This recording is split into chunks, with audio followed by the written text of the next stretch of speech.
Aujourd'hui, dernière séance de sortir du musée.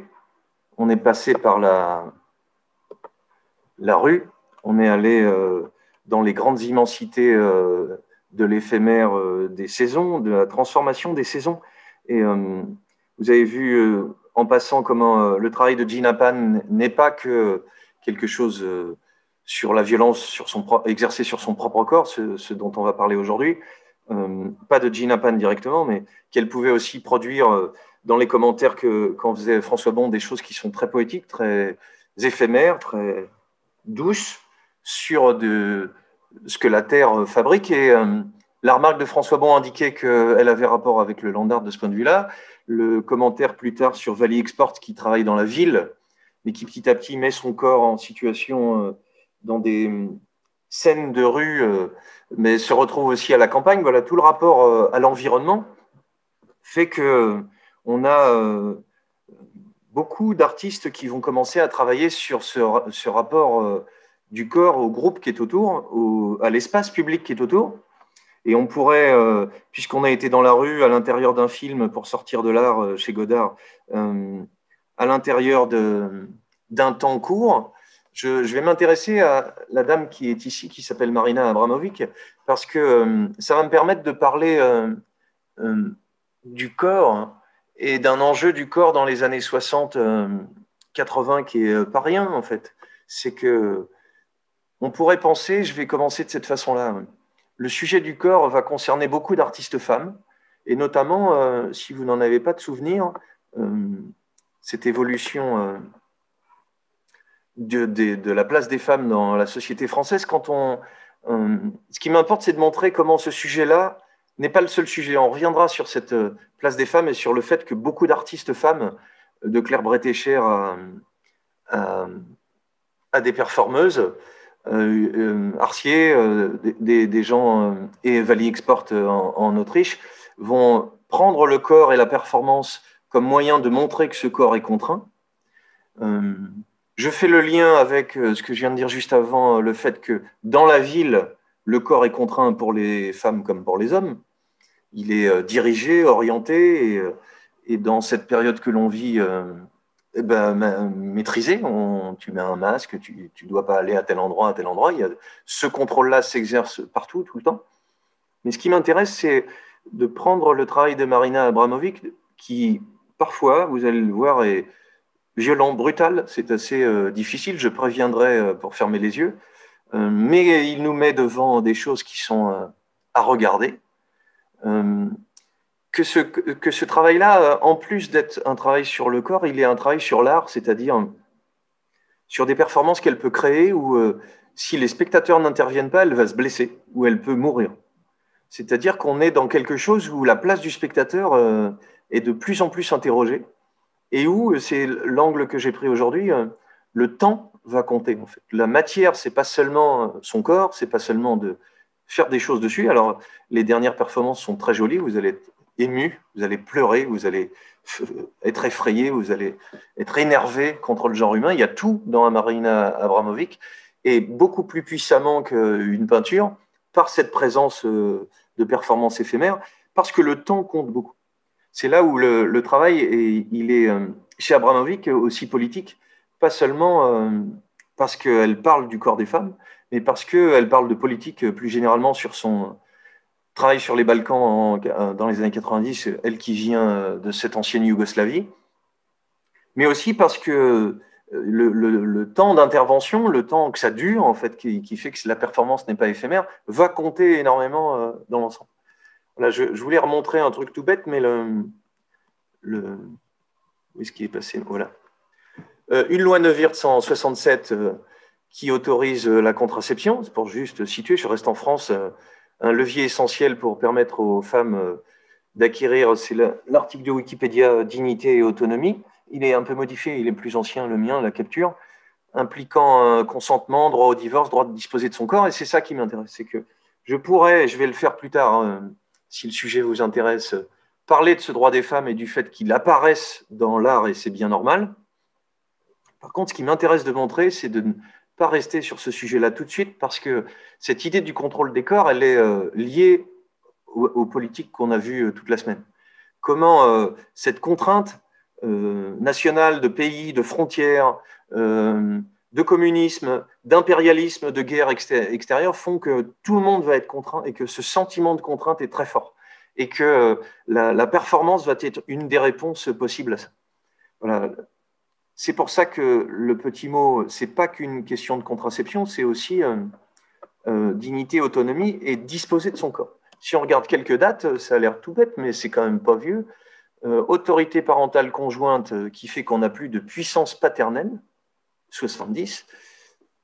Possibilité de contester la présomption de paternité de son mari, tout fait d'eau s'écroule, ou tout fait d'eau recommence, 72. Loi autorisant l'interruption volontaire de grossesse, et tout le monde sait que ce n'est pas un droit si calme que ça. Il y a beaucoup d'endroits, y compris en France, où ça chatouille, et où les droits de disposer de son propre corps, moi je le dis très calmement, à partir du moment où c'est à la personne qui a le corps en question de décider ce qu'elle doit en faire, c'est tout, et on doit lui donner le droit de faire ce choix, point. Et donc en tant que garçon, je n'ai pas tout à fait le même poids de mon avis qu'une femme sur ce sujet. Loi autorisant le divorce par consentement mutuel, 75, et 79, loi sur l'IVG. 4 ans pour y arriver. Et puis, pour finir, la petite phrase de Simone de Beauvoir, c'est pas seulement que c'est après la guerre qu'on va commencer à prendre ce sujet à bras-le-corps du corps, c'est le cas de le dire. La construction de soi comme femme est une affirmation. Loi relative à la répression du viol, c'est 80. Et Journée des femmes, qui peut paraître pour certaines ou certains anecdotique, c'est le fait qu'il y ait un ministère, le fait qu'il y ait un droit, c'est aussi une visibilité qui s'organise. On sait aujourd'hui que le politique, il a besoin de ce symbolique-là pour que tout le monde comprenne. Loi d'égalité professionnelle, c'est 83, et même encore mieux en 82, la reconnaissance pour les fonctionnaires. Ça, c'est pour ceux qui auraient l'impression que Mitterrand a rien foutu. Il a quand même fait un petit peu d'évolution législative. Et puis, 85, l'égalité des époux dans les régimes matrimoniaux pour la gestion des biens des enfants mineurs. C'est quand même un changement qui n'est pas rien. Là où l'histoire se complique et le droit peut être moins connu de vous, c'est que, par exemple, ce n'est plus le cas depuis très peu de temps, mais c'est seulement en 2010. Vous connaissez le fameux cas Coccinelle parce que vous devez connaître de 53, cet artiste qui est un garçon transformé en femme, qui a été célèbre. Vous voyez comment l'espace de la réflexion s'ouvre par la question de la chanson, par la question est-ce qu'il est une belle femme, Jacques Dufresnoy, quand même. Et que la question du corps, elle n'est pas qu'une question de genre, elle est aussi une question de savoir ce qu'on peut en faire. La chanson est merveilleuse, hein. Je cherche un millionnaire avec son petit faux cul. Là, on a à peu près résumé. Jusqu'en 2010, il y a un décret qui ne permettait pas, là ça a l'air tout bête, mais chez les personnes transsexuelles, il n'existait pas de loi en France qui disait ce qu'était un transsexuel. C'est Cavaillet qui avait présenté 2 projets de loi en 80-82 qui ont été rejetés, et on a pendant longtemps pas traité la question. Et pendant longtemps, c'est assez récent, la reconnaissance de ce droit d'avoir le corps qu'on veut. En fait, si tu es né garçon et que tu as voulu devenir une fille, c'est pour ça que vous comprenez que l'enjeu n'est pas celui du droit des femmes tout de suite, c'est celui de faire ce que tu veux de ton corps et de l'exposer, en fait, de le montrer. Le changement d'état civil, c'était encore une jurisprudence depuis Coccinelle. Et jusqu'à il y a peu, pour avoir croisé il y a 10 ans des gens qui étaient dans ce cas-là, qui était une fille qui était devenue un garçon, il y avait obligation, jusqu'à il y a peu en France, c'est changé, hein. La personne trans devait subir une ablation de son sexe, c'est-à-dire le garçon qui était devenu fille devait se faire stériliser, ou création d'organes artificiels. Protocole strict, ne pas être séropositif, ne pas être marié, ne pas être hétérosexuel, passer des tests psychiatriques, oui, en 2010. C'est pour dire que ce sujet était très, très pointu, sensible, et que ces luttes de la reconnaissance pendant un temps homosexuel, garçon-fille et transsexuel ou transgenre, elle est depuis peu, et les ados que je croise à l'université ou au lycée sont très au fait de ces questions-là, et elle s'est ouverte beaucoup. Elle est devenue beaucoup plus que juste un amusement rigolo qui fait que ça passe dans un sens. Ce qui, vous le savez, pose problème encore dans des tas d'endroits dans le monde et en France aussi, il me semble. Voilà pourquoi, quand Orlan, en 1964, au tout début de son travail, au tout début, elle n'est pas connue du tout, elle fait une photo d'elle-même où elle accouche d'elle-même.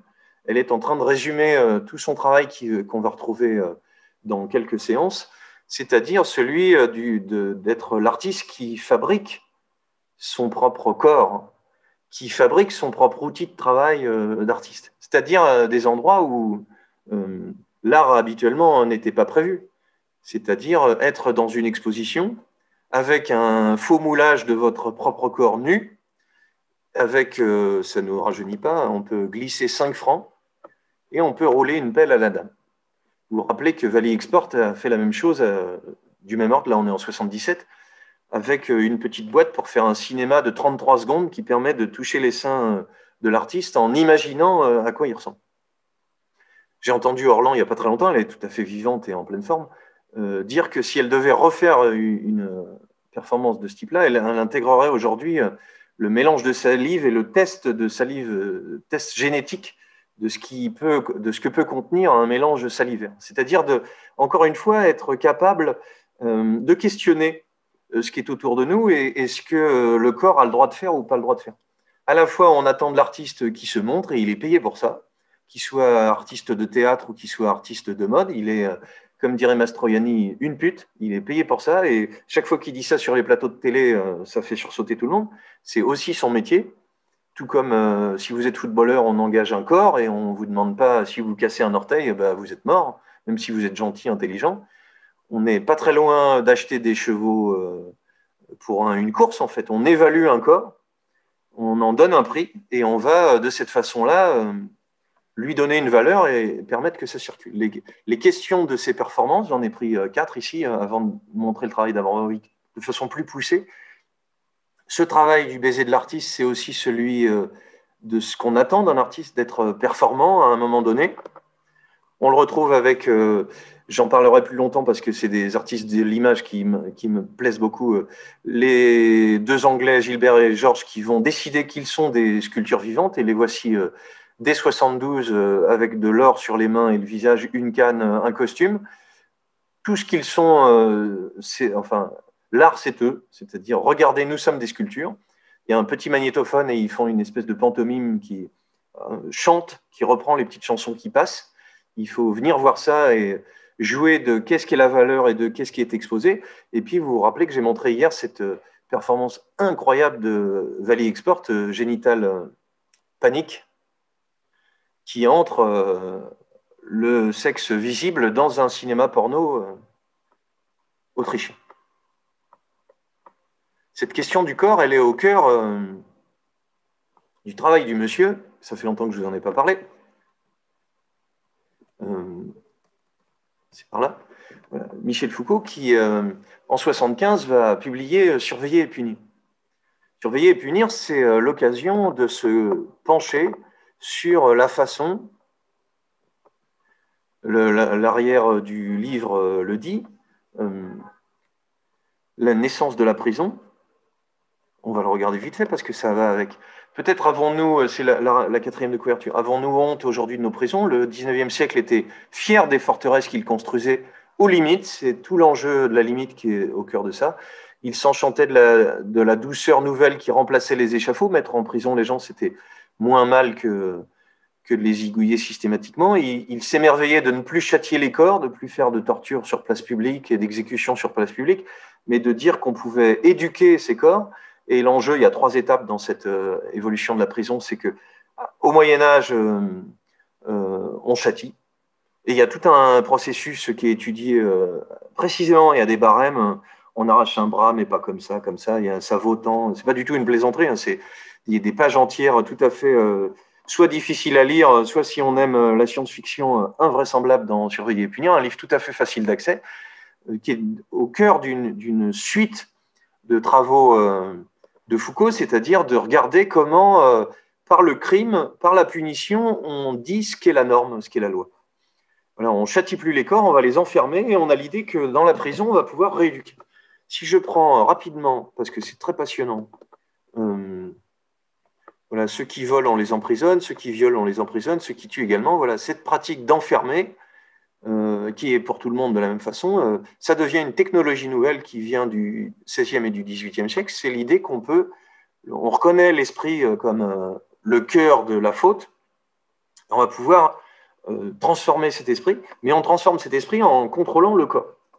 Après tout, si tu es dingo, c'est pas en te mettant enfermé quelque part que tu vas l'être moins. Comment il y a un rapport de l'un à l'autre, c'est au cœur de ce livre. Voilà, la prison est à replacer dans la formation de cette société de surveillance. Et je vous montre quelques images qui viennent du livre, c'est beaucoup plus marrant et beaucoup plus facile d'accès. Voilà. Comment on invente cette idée d'orthopédie. On peut remettre droit, ortho, quelque chose qui difforme. On fait tout à fait autrement aujourd'hui. On a compris avec d'autres moyens qu'il ne s'agissait pas seulement d'avoir un truc droit pour que ça aille droit, et qu'il y avait tout un tas de processus qui se mettaient en place. Mais cette orthopédie chez Foucault, ce ne sont que des images qui viennent du livre. C'est l'idée aussi du contrôle militaire, de la façon de se ranger, de marcher au pas pour ceux qui ont fait l'armée. Le costume qui va avec, toute une histoire du costume, de la reconnaissance des grades, de la façon de porter ce costume, la façon de porter l'arme, on le voit ici, et de l'apprentissage et de la discipline très forte que ça suppose. L'art militaire devient un livre. Chez Giffard, on est en 1696, on doit se tenir d'une certaine façon, le corps doit être organisé. Et dans les bâtiments eux-mêmes, la construction des casernes font que Foucault s'intéresse à l'architecture aussi. Les costumes, le corps, l'architecture, les mots eux-mêmes vont être une façon de contrôler l'ensemble. L'organisation, le rangement un peu systématique, visible. Et pour vous amuser, parce que vous avez grandi dedans, une caserne et une école, c'est pareil. La largeur des couloirs dans l'école, ben, c'est pour qu'on ne fasse pas les cons à 4 de front, et comme ça dresse les corps, on remet tout le monde droit. On a ici un projet d'hôpital, et ça va encore plus loin sur la droite, ça passionne beaucoup Foucault, la façon, si tu as été maladroit et qu'on t'a appris à travailler à la plume, ou si tu es un peu plus vieux et que tu étais gaucher et que tu as pris des trempes à l'école, c'est parce qu'on te dresse le corps pour que tu écrives correctement. Ce qui n'est plus tout à fait une question d'aujourd'hui, hein, mais toute l'orthopédie, on va dire, toute la science de faire droit, elle se retrouve aussi quand on étudie. On a des petites cases qui fait que tout est organisé pour qu'un seul surveillant à l'oreille puisse savoir qui bouge pas. Ce qui va nous donner la façon de faire les prisons, un coin central qui surveille tout le monde et qui regarde. Ça fait tout à fait peur. Voilà, le projet d'hôpital, cet enseignement qui va vous rappeler des choses, c'est-à-dire la table accrochée à la chaise pour pas que tu te tiennes mal, tout le dressage du corps qui va être un sujet passionnant pour le Foucault de 75, et voici le plus effrayant de tout, voilà le projet de pénitencier, le surveillant est au milieu, toutes les cellules sont tout autour, parce que nous dit, voilà, le type est dans la cellule, le type est ici, il suffit d'un seul mec qui est sur une chaise qui tourne, le surveillant général, tout simplement parce qu'avec le temps, et c'est la troisième phase de cette histoire-là, vous n'avez plus besoin qu'il y ait un vrai surveillant, ça peut être un enfant, ça peut être n'importe qui, puisque celui qui est surveillé intègre le fait qu'on est en train de le contrôler tout le temps. Cette espèce de séparation des corps fait que tu vas intégrer. Si tu as été élevé dans une religion catholique très, très écrasante, tu y penses tout le temps. Voilà, on me regarde, on sait ce que je fais, il faut que je fasse gaffe à ce que je fais. Ce contrôle des corps fait partie de notre société, ménagerie, plan de prison. Et voilà l'ensemble qui se fait. Et vous allez me dire, ça a l'air un peu lointain. Le dernier Foucault, c'est celui qui écrit sur une histoire de la sexualité, qui va avec mon premier sujet. Et voici le tout petit extrait qui suffira à en parler.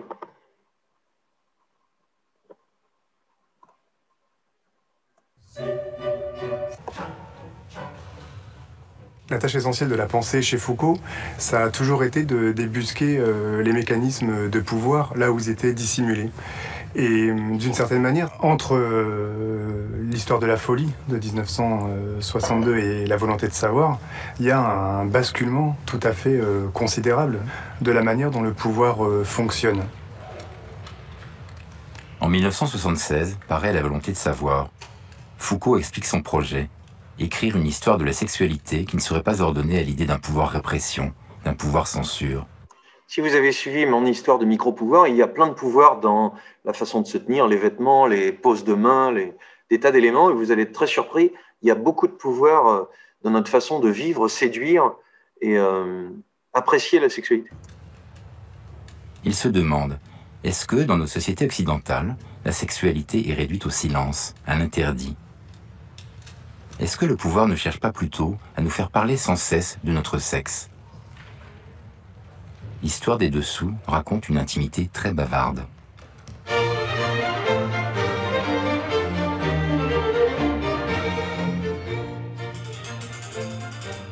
L'armature, qui sous-tend la robe, dissimule le corps.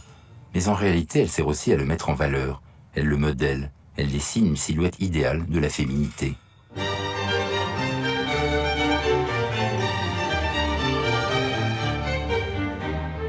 Le corset métallique emprisonne le buste.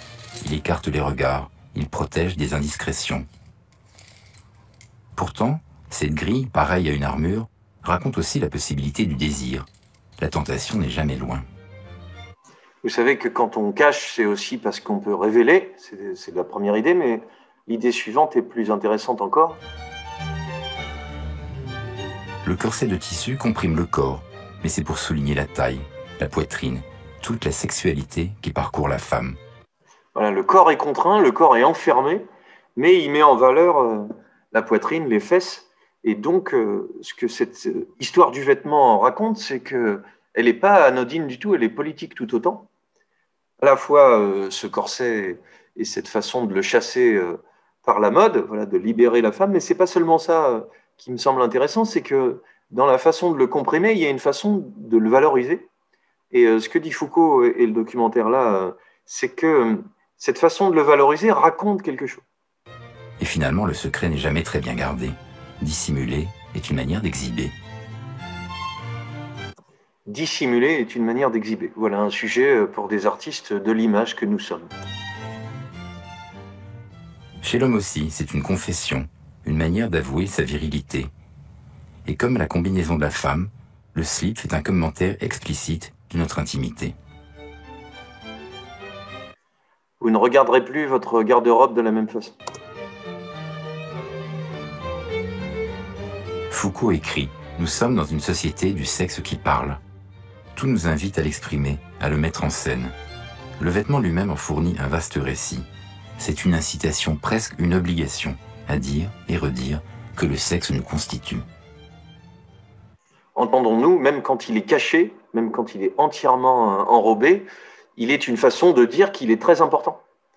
Quand on cache une vieille italienne des années 50 ou une jeune femme musulmane aujourd'hui ses cheveux, c'est une façon d'érotiser énormément la chevelure, évidemment, puisqu'elle est cachée au regard. Et donc, même ce qui est caché est toujours une façon de dire ce qui est important à regarder. Ce que fait la volonté de savoir de totalement inédit, c'est l'idée que la prise de parole est ce qui est exigé par le pouvoir, qu'il y a une injonction à l'énonciation. Alors que dans toute la théorie classique, la parole, c'est ce qui fait peur. Quand les gens parlent, quand les gens publient, quand les gens impriment, le pouvoir aurait très peur, d'où la censure, d'où des mécanismes d'interdiction d'un certain nombre de sujets.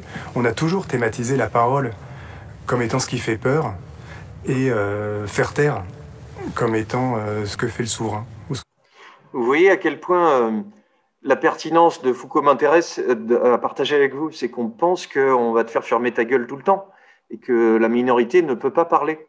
Mais il y a aussi du pouvoir dans le fait que les vêtements, les postures sociales, les façons non plus d'enfermer mais de guérir ou de préconiser ce qui est le bien est une forme de contrôle. Que fait le pouvoir? Dans la volonté de savoir, Foucault dit parler, c'est ce qu'on nous demande. C'est ça le pouvoir, c'est nous faire parler, nous demander de parler et de penser que c'est important de parler. Et ça, c'est une nouvelle conception des rapports entre pouvoir, discours et énonciation qui est tout à fait impressionnante. Voilà, le changement, il se fait là-dessus. Le corps social dont on parlait, je fais un petit clin d'œil ancien, à Claude Cahun, la photographe surréaliste des années 20, qui va vivre, elle est nantaise, et puis après elle va passer sa vie complètement éclatée pendant l'occupation sur une île. Voilà, dès les années 1915-1920, la voici. Des séries d'autoportraits d'une sorte de mise en scène de soi-même, de son propre corps, avec la coiffure qui est changée, avec les vêtements, avec ce visage découpé qui donne plus de dureté au visage, mais qui, avec les cheveux longs, donne plus de douceur. Une façon de mettre en scène sa propre image, et la propre image qu'on attend d'elle, en fait. À la fois chat mystérieuse, et à la fois, je l'ai déjà montré, chef-d'œuvre de 28, double, c'est-à-dire de ne pas être tout à fait le corps qu'on croit.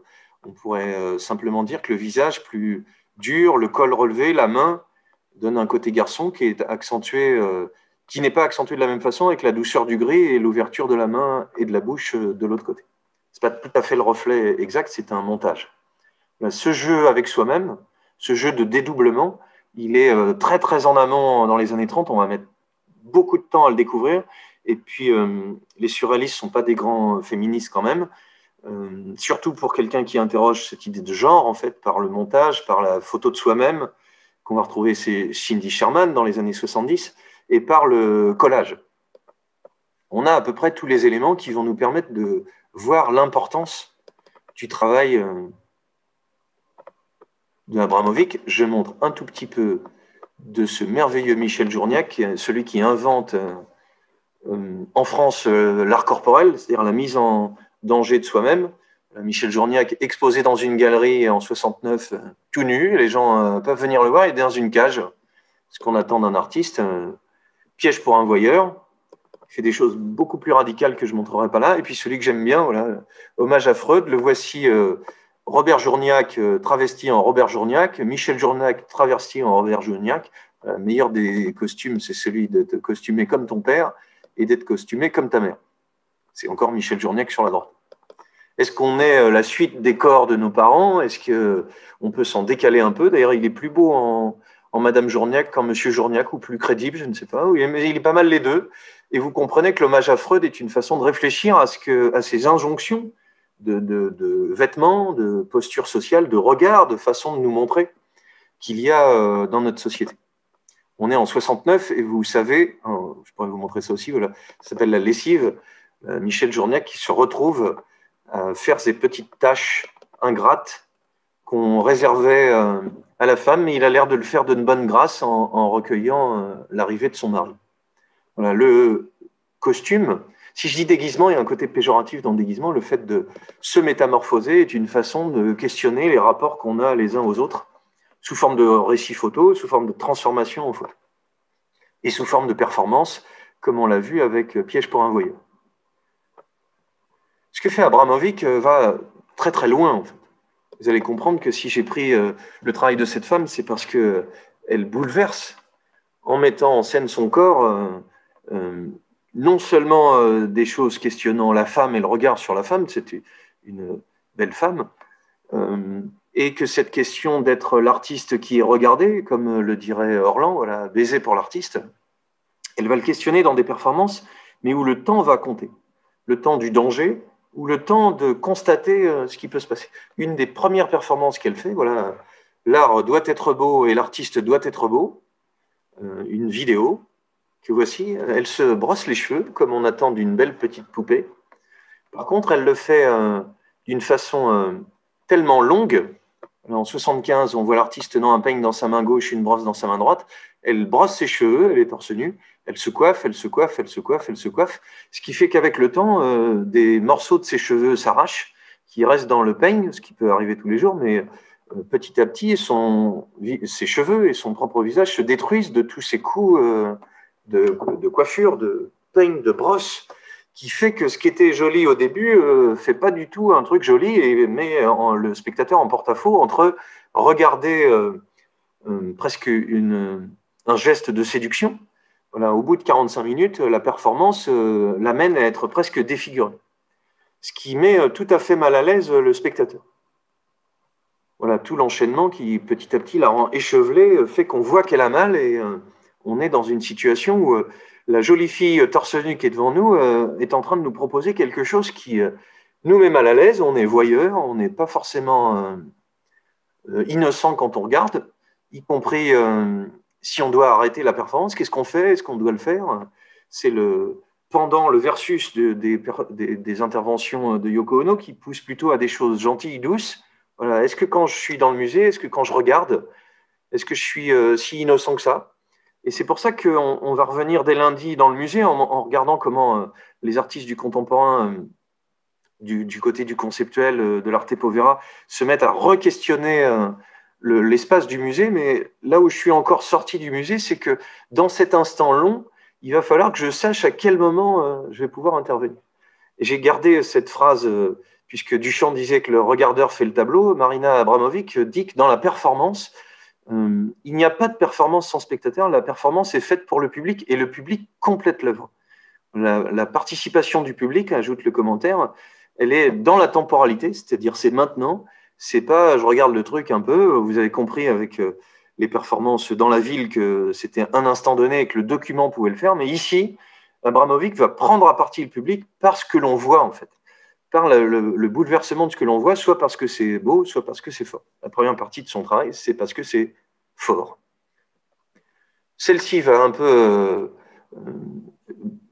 bouleverser les sensibles. Elle, en 1974, une de ses performances qui la rend célèbre, qui s'appelle Rythme haut, une performance risquée dont je vais vous montrer des images et un petit commentaire qui le représente. Je ne voulais pas montrer de vidéo. Elle se livre au public pendant 6 heures. Le principe de la performance, c'est qu'elle est disponible et ça va finir de façon bouleversante. Dans le studio napolitain, elle est debout, elle est figée et il y a devant elle 72 objets placés sur une table et il y a une affiche qui donne la consigne. Et le protocole est important dans la performance, il faut qu'il y ait une façon de faire. Il y a 72 objets avec lesquels vous pouvez me faire ce que vous voulez. Je suis un objet, je prends la responsabilité de tout ce qui se passera dans ce laps de temps. Ça dure 6 heures. Et c'est ce temps long qui est important et sur lequel je voulais revenir, qui, je le redis, n'est pas une façon de minimiser l'enjeu féministe du fait que ce soit une femme à regarder, une jolie poupée, et que si tu peux en faire ce que tu en veux, c'est un vieux rêve qui se réalise, mais en public, est-ce que je vais assumer de le faire? C'est pas qu'il ne s'agit pas de ça, c'est que je crois qu'une des façons de lire la force de ce travail, c'est ce temps long qui est disponible devant nous et ce temps où on ne va plus s'arrêter. Voilà les spectateurs qui se rejoignent et la voilà disponible. Les objets sont répartis en objets de plaisir et de l'autre des objets de destruction. Alors les objets de plaisir inoffensifs liés avec vous, des plumes, des fleurs, des raisins, du parfum, du vin, du pain. Les objets de destruction, un couteau, des ciseaux, une barre de fer, des lames de rasoir, un pistolet avec une cartouche. Vous vous doutez que la pression commence à partir du moment où il y a installation de cette performance. Le corps de Marina Abramovic va être important dans cette mise en danger et dans cette tension que fabrique là. Peu de choses se passent pendant les premières heures, sont surtout les photographes qui l'approchent. Des personnes commencent à la bousculer, à l'embrasser, lui font lever les bras en l'air, lui offrent des fleurs. C'est le calme avant la tempête. Tout le monde est plutôt content. À partir de la 3e heure, les objets de destruction sont utilisés. Certains se mettent à déplacer Abramovic, ils l'attachent à une table, ils enfoncent un couteau entre ses jambes. Oui, on le voit juste à la frontière. C'est-à-dire, ça commence à devenir tendu. La performance dure 6 heures, c'est comme ça. On déchire ses vêtements avec des lames de rasoir, un homme la coupe au niveau du cou pour boire son sang, certains l'agressent sexuellement, la torture n'est pas terminée, elle va s'intensifier. On est face à quelque chose qui est en train de vivre en direct dans le temps long. Il y a une contrainte finale. Pendant la 3e heure, on a déchiré ses vêtements. Pendant la 4e heure, on a commencé à la couper avec. Elle a été agressée sexuellement, raconte le critique d'art américain Machiavelli, qui était là lors de la performance. Marina Abramovic dit d'ailleurs que les 2 dernières heures, vous voyez, on lui a mis un pistolet contre elle qu'elle doit pas bouger. En fait, je me suis senti violé, ils ont arraché mes vêtements, ils ont enfoncé des épines de rose dans le ventre et ont pointé un pistolet sur ma tête. Ça part en vrille d'une façon pas du tout prévue. Étonnamment, et c'est là où je veux en venir, une fois les 6 heures écoulées, le public ne peut plus la regarder, elle est redevenue un être humain. On se rend compte au bout d'un moment où elle peut bouger que ce n'était pas un objet, et il y a quelque chose qui s'est joué entre deux. Ce qui peut vous réconcilier avec le genre humain, c'est que, et c'est la précision qui est importante, il y avait en effet un groupe d'agresseurs, un groupe de protecteurs, qui au bout d'un moment, quand quelqu'un pointe le pistolet sur la tête, il y a une bagarre qui va éclater dans le musée. Voilà, cette performance a secoué du monde. Il y a quelque chose qui est très puissant qui se joue au cœur du travail de Abramovic. J'y reviens, le corps disponible, le corps joli, mais ça compte, il me semble. Ce ne serait pas pareil si c'était un petit barbu costaud. Et cette image du corps féminin offert compte dans la performance, et c'est pour ça que je vous dis qu'il y a beaucoup d'artistes performeuses. Par contre, il est important que cette durée intervienne. Ce travail révèle ce que dit Abramovic. Ce qu'il y a de plus horrible chez les gens, cela montre à quelle vitesse et du temps quelqu'un peut se décider à te blesser lorsqu'il y est autorisé. Cela montre à quel point il est facile de déshumaniser quelqu'un qui ne se défend pas. Cela montre que la majorité des gens normaux peuvent devenir très violents si on leur donne la possibilité. Voilà, elle va chercher quelque chose qui n'est pas de l'ordre du théâtre, hein, finalement. Quand on me dit le performance et le théâtre, c'est pareil, ce n'est pas du tout la même chose. Il s'agit quelquefois d'un jeu qui a l'air bien contrôlé, banal, mais dans ces performances des années 70, chez Michel Journiac, dont je n'ai pas parlé, que j'ai montré un peu, Metz pour le temps présent, que vous pourrez aller chercher, Gina Pan avec ses contraintes physiques, Chris Burden, voilà, des gens qui mettent leur corps vraiment très très en danger. Chris Burden, il se fait crucifier sur une voiture qui se balade dans la ville. Et il ne fait pas semblant. Voilà. La mise en danger de son propre corps n'est pas une torture pour faire le malin et provoquer, c'est une façon d'interpeller sur ce contrôle du corps qui est tout autour de nous dans des micro-pouvoirs dont on parle. On avance un petit peu. Freeing My Memory, c'est une façon de jouer avec la mémoire. Elle est en train dans une vidéo qui retransmet la performance, d'essayer de se rappeler le même mot plein de fois. Elle le répète, elle le répète, elle le répète, elle le répète, elle le répète, elle le répète, jusqu'à ce qu'elle soit complètement troublée et complètement vide. 1976, Freeing the Body, je ne vais pas en parler. Et puis, le premier qui est le plus intéressant, c'est que dans ces années 76, elle va rencontrer Uley, qui est un artiste allemand avec qui elle va travailler en binôme, et où le sujet de son travail de performance va devenir le rapport garçon-fille, le rapport de couple, puisqu'ils sont en couple, et la façon de le mettre en scène. Voilà cette relation in the time, encore du temps très très long, qui fait que le processus est assez simple. Je vous laisse le plaisir de le découvrir. On est dans des choses beaucoup moins violentes, je vous rassure, maintenant. We are sitting back to back, tied together by our hair, without any movement. On est dos à dos, sans chaise. On ne peut pas bouger parce qu'on est attaché par les cheveux pendant un très très longtemps. For 16 hours. Then the audience came in. Pendant 16 heures. We continued sitting for 1 more hour.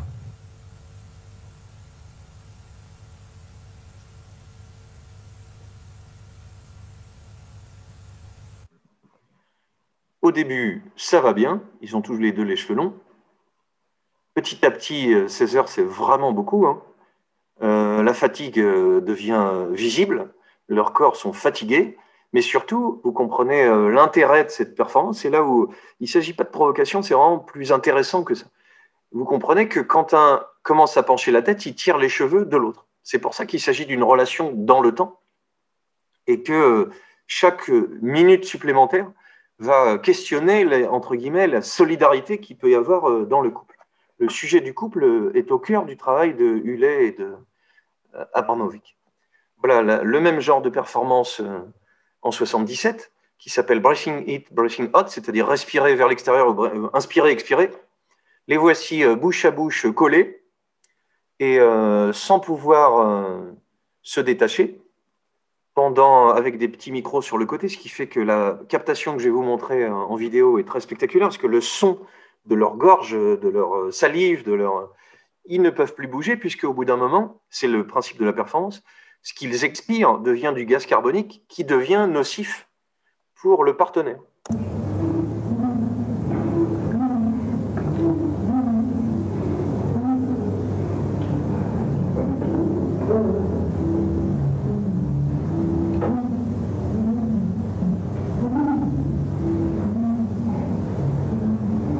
Voilà, la contrainte, le rapport de l'un à l'autre fait qu'on est continuellement en train d'exposer l'autre à un danger et de le menacer. Et c'est la performance dans le temps qui peut le plus faire comprendre. Alors le plus spectaculaire, puisqu'il s'agit toujours de relations, c'est effectivement celui du face-à-face.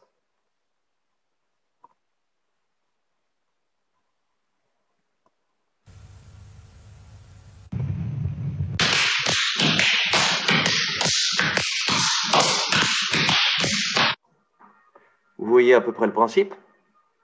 C'est pas rien. Même chose avec une performance qui vous rappellera vos longues soirées d'hiver. Là aussi dans le temps.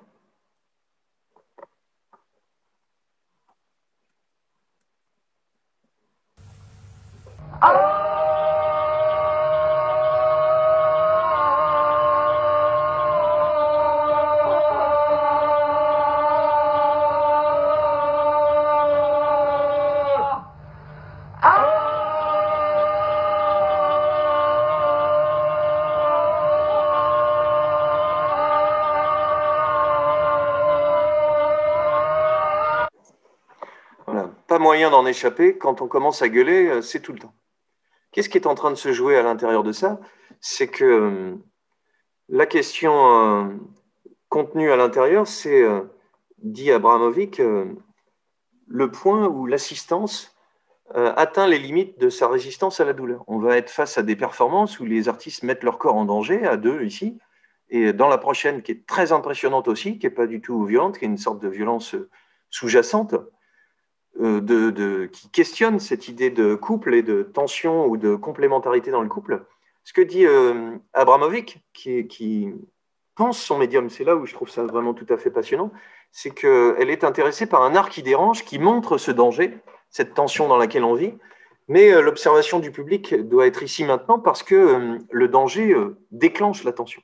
Dans tout cet art de musée qu'on a vu, ce que Houlet et Abramovic sont en train de questionner, c'est mettre au centre l'instant présent. Et vous connaissez, je le montrerai à la fin, le titre de la grande expo new-yorkaise, c'est l'artiste est présent. Vous allez comprendre, je ne vais pas en développer parce que c'est très impressionnant aussi. Voilà, la performance lors de leur exposition, Abramovic et Houlet sont nus et on voit que les gens sont obligés de passer contre leur corps, tout à fait gênant.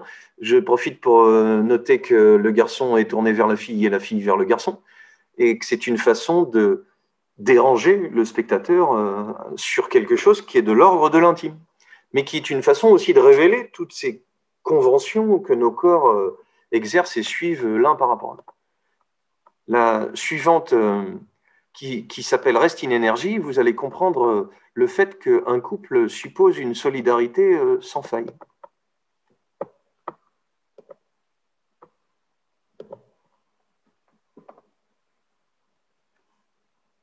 Ah, j'oublie avant que vous ne découvriez, il y a des micros et des capteurs sur leur cœur pour que lors de la performance, qui a lieu en direct, il n'y a aucun trucage, on entende le rythme cardiaque des intervenants.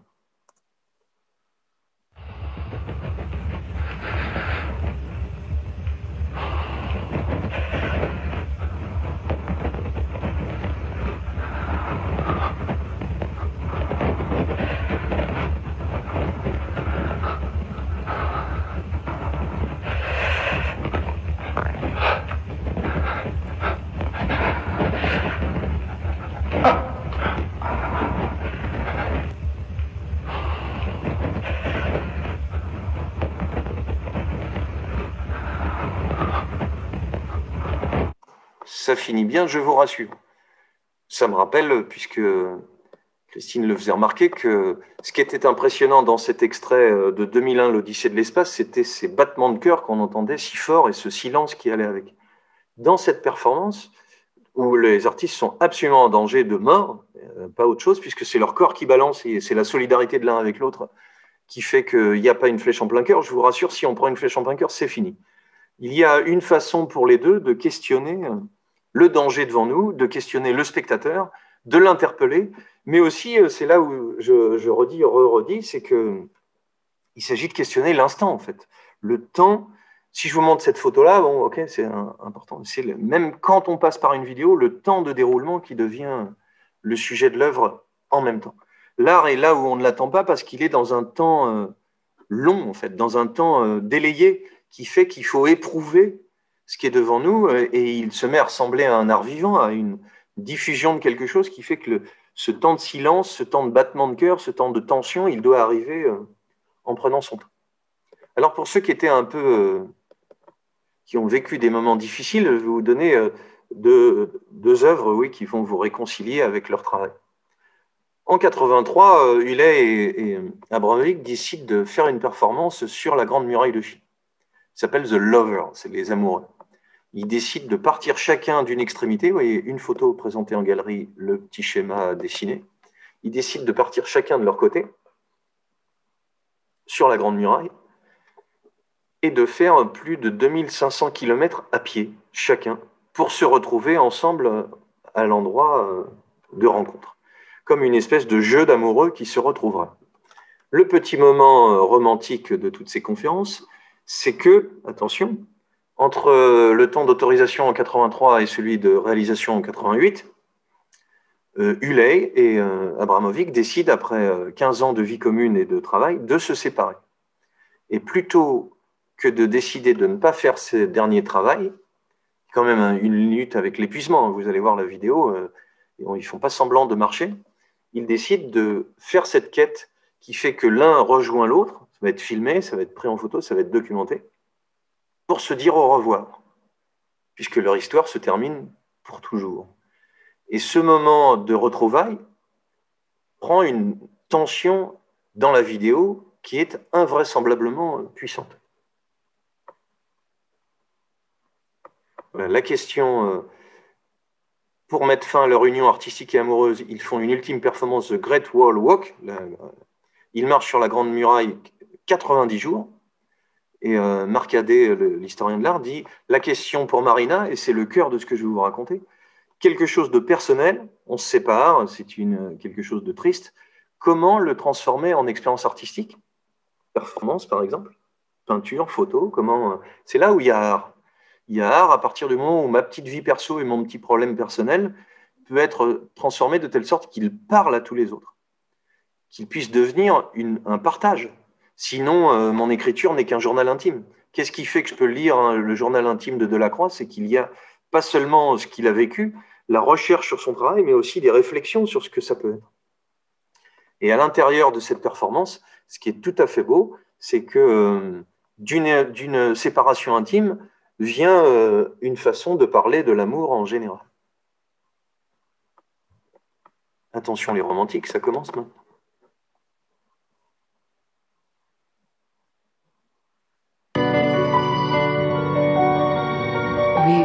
Very soon we become this great art couple when everybody was projecting like a perfect image.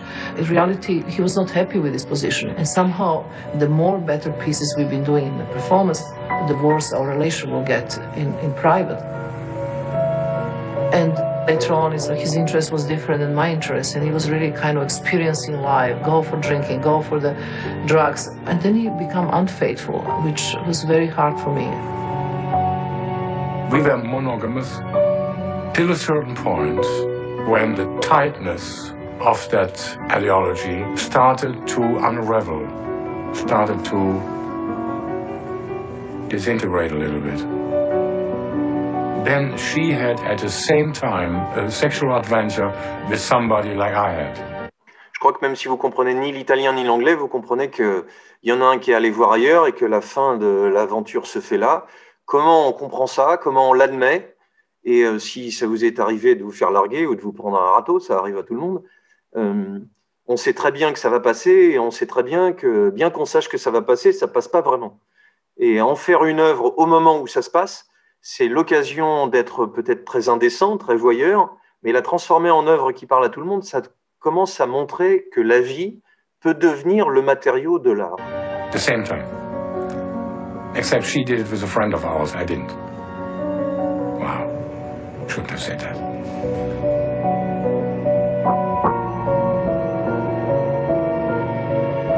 It took us about 8 years of negotiations to get permission to walk the Chinese Wall, and during the negotiation many times you have to take a trip to China, and she was a translator.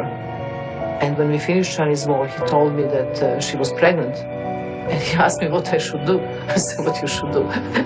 You know, I leave and you do whatever you want. So they married. It is like, you know, like it began. It ended like it began. It began like this and it ended like this. Voilà, et si la fin, c'était un début? Voilà une question qui est pas mal à poser.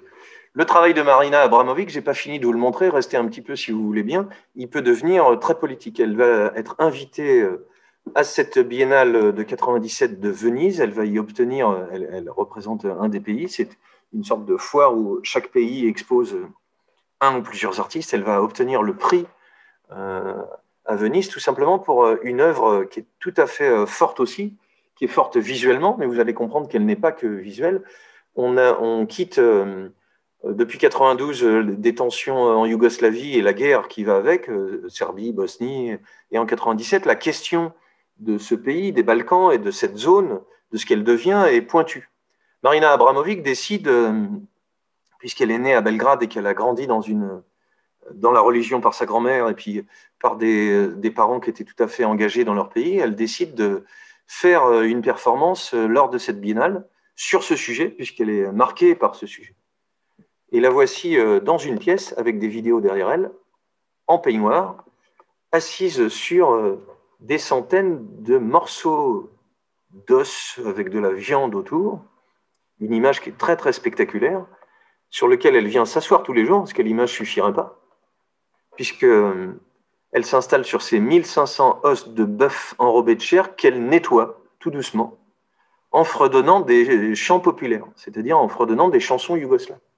Et voilà comment une performance à nouveau peut interpeller le public, puisque ce que disent les textes, c'est qu'en 97, à Venise, il fait plutôt chaud, et que cette image de douceur d'une femme en train de chantonner des chants traditionnels, dont le corps se recouvre petit à petit de sang, est accompagnée d'une puissante odeur de pourrissement de viande.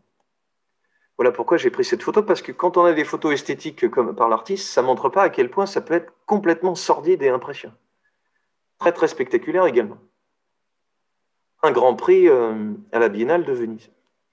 Et pour finir sur une note tout à fait romantique qui va faire pleurer tout le monde, Marina Abramovic est invitée au MoMA, au plus grand musée Comment exposer la performance. Voilà, une rétrospective sur son travail, vous allez le voir dans la vidéo.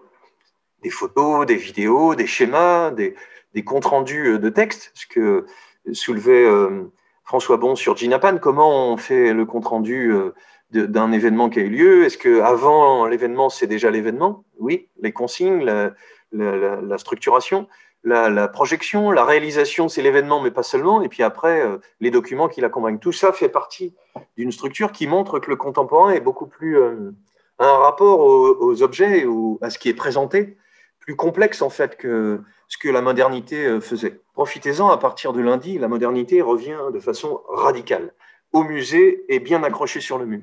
Qu'est-ce qu'elle fait en 2010 lorsqu'elle est invitée par ce musée? Et c'est ce DVD que vous trouvez à la bibliothèque ou que vous pouvez acheter qui en fait le merveilleux compte-rendu. Une femme qui a une présence incroyable. C'est qu'elle va, pendant 2700 heures dans le centre du musée, s'asseoir à table tous les jours et recevoir un par un n'importe qui veut, à tour de rôle, pour être en face-à-face vis-à-vis d'elle. La voilà épuisée chaque jour, hein, c'est 7 heures de suite, tout le monde attend, tout le monde regarde, tout le monde peut à son tour venir la regarder. Et comme souvent il y a document qui fait qu'un photographe va être présent pour immortaliser chacun de ces moments, elle est toujours sur la chaise, elle ne bouge pas, il y a des consignes, pas de parole, pas de geste, juste l'échange du regard, qui fait que les gens qui viennent, de toutes sortes, de tout visage, sont pris en photo par notre photographe italien et montrent des portraits. Vous voyez à quel point ce visage d'Abramovic, en train de regarder toute la journée, est proche de l'épuisement. C'est quelque chose qui va chercher la limite, mais proche du portrait chez tous les gens qui sont autour d'elle, qui quelquefois sont bouleversés. Cette spectatrice est en larmes, sont bouleversants de par leur diversité, de par leur jeunesse, de par leurs origines, de par leurs différences. Et vous regardez discrètement comment, chez Godard, chez Abramovic ici, le retour du portrait arrive, c'est-à-dire quelque chose qu'on pouvait croire loin et associé au classique. Comment tous ces visages, tous ces regards nous parlent, comment ils parlent de qui on est et de comment on est tous ensemble, parce que la pression d'être devant tout le monde pendant un temps donné face à l'artiste, the artist is present, c'est-à-dire l'artiste est devant vous, vous pouvez venir le voir, et un simple échange de regards suffit à donner une force à ça. Ce que Marina Abramovic, qui fait qu'elle est la plus connue performeuse au monde, c'est ce sens de la mise en scène, mais ce travail sur la durée longue qui donne de la puissance à ce qui est autour d'elle. Ce qui fait que les vieux, les jeunes, personne n'est insensible, personne n'est indemne de ne pas éprouver dans ce regard quelque chose de puissant. Quelque chose qui se joue fortement. Et quand vous allez voir le petit extrait qui va clore ma présentation, vous voyez, on peut être un garçon, une fille, tout le monde peut être ému, tout le monde peut être touché par ce regard. Nous, on est à la place de Marina Abramovic et on regarde pendant un temps donné, tout simplement parce qu'on est tous différents et que quelque chose se joue dans l'intensité du regard. Des philosophes se sont intéressés à ça, qui est plus fort que tout ce qu'on peut imaginer. Et vous allez comprendre, la performance est présentée. Je vais vous laisser le déroulé de ces 4 minutes et après on va se dire au revoir. Parce que cet extrait du DVD sur Artist is Present permet de faire un détour par l'ensemble de la rétrospective, voir cette performance en direct et l'importance qu'elle a, mais voir évidemment, vous allez peut-être le deviner, le rebondissement pas croyable qui va se passer sous nos yeux et sous les vôtres.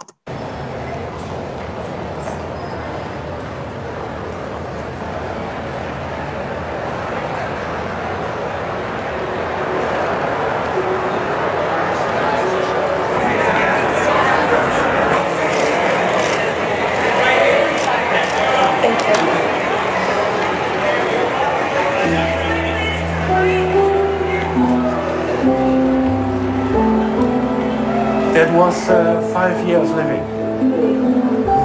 Vous reconnaissez le monsieur, il s'appelle Huley et ils se sont séparés, on est en 2010, dans les années 80. 5 years living. Isn't it great? Yeah. There it is.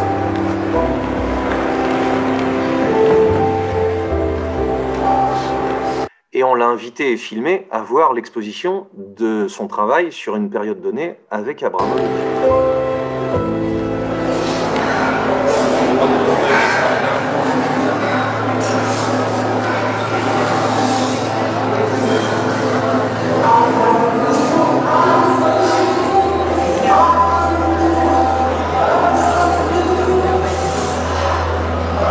Yeah. That's the other one. They are simultaneous.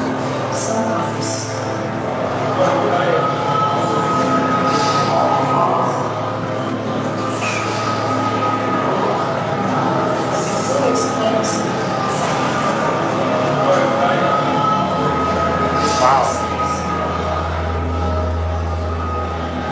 Vous avez reconnu derrière la suggestion du Balkan baroque.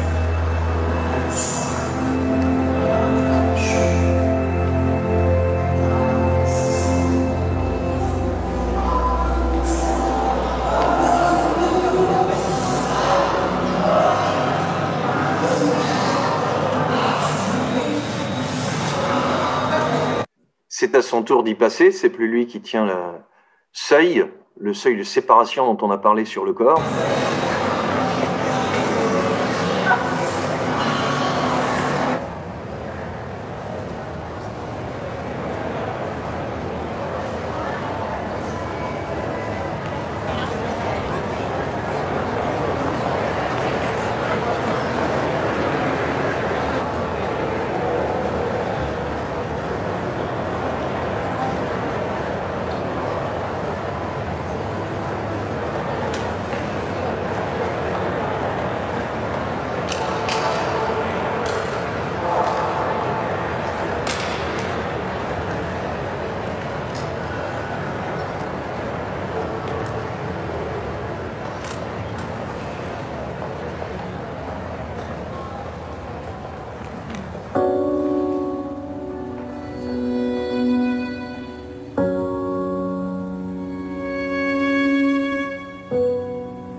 Thank you.